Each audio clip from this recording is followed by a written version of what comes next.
Hey guys, how is it going? It's Dmitry here. And in this tutorial I'm going to discuss about another interesting topic. I'm going to discuss about so-called flat method. So guys, this method it was introduced quite recently in 2019 in JavaScript. So, and according to MDN website, and the idea of this functionality is flat method creates a new array with all sub-array elements concatenated into it recursively up to the specified depth. Alright, quite a complex sentence, but let's just discuss in details about that, and I'm going to show you a couple of examples, guys.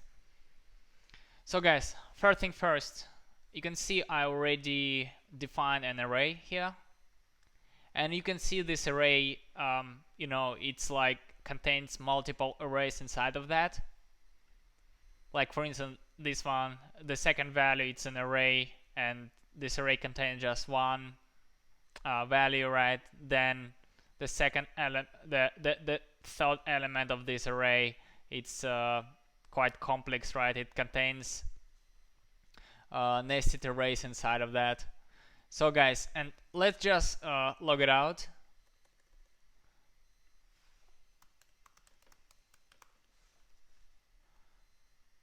In order to understand what's going on here. And obviously we're going to receive the same result, right? So here we go, guys.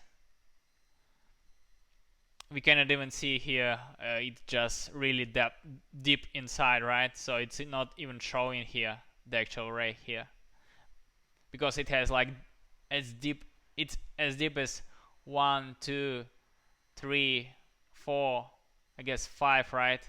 So, and let's now just use this flat functionality.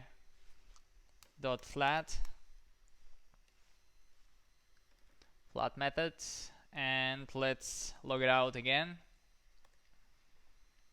Alright guys, you can see now, at least we can see all the values, and you can see also this array was removed, right?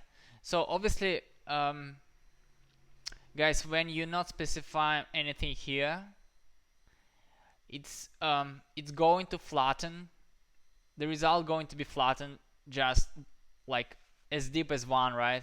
So essentially when I'm saying as deep as 1, it means it goes and it's going to remove these brackets, because it's kind of the depth of this array is just 1, right? This array contains just values, right? It doesn't contain any arrays inside, right? And for example, in case of this array, we contain it contains multiple nested arrays, right? And these arrays inside, they have depth like more higher than 1, right? It's like this one is 1, right?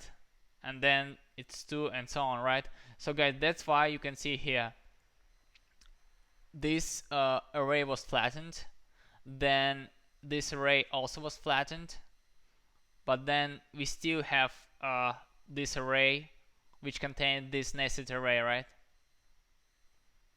So guys, now if I would like to get rid of all the nested arrays, what I can do, I can specify 3, which is going to be a depth of 3, right?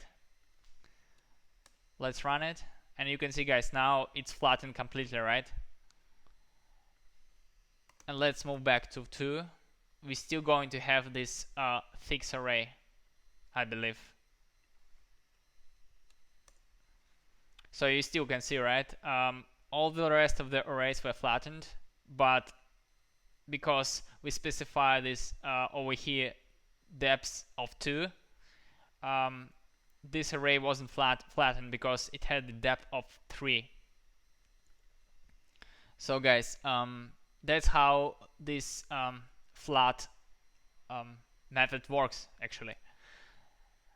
So I'm also going to show you one more example, guys. It's kind of more funky one, so that's why let's comment this part for now, because we already don't need it anymore. And let's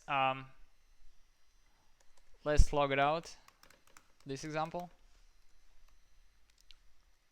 And anyway, the idea in case of this example exactly the same, but I just would like to show you that, you know, with strings it can be especially interesting case. So let's use flat, and I guess just run it. So guys, you can see here, right?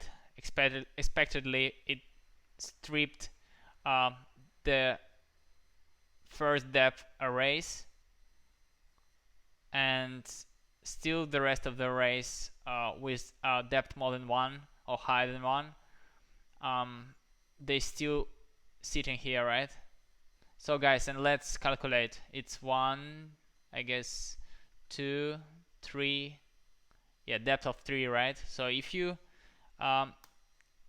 place it 3 here, then I believe we're going to get rid of all the nested arrays. Here we go, guys. My name is Dmitry and I live in Sydney. So guys, that's how this functionality works. And guys, you know, in some cases you definitely need this kind of functionality, and it can be really handy, you know, to use one, and potentially it can make your code much neater, you know, if you use it in some instances. I guess, guys, I'm done with this functionality and I'm going to wrap up this tutorial. Guys, please, if you have any questions, let me know in the comment section below. And guys, if you like this tutorial, please like it. And guys, if you haven't subscribed yet, please subscribe, guys. I would really appreciate it, and especially if you're following my tutorials and if you like them. Thank you very much, guys, and I see you in the next tutorial, and goodbye.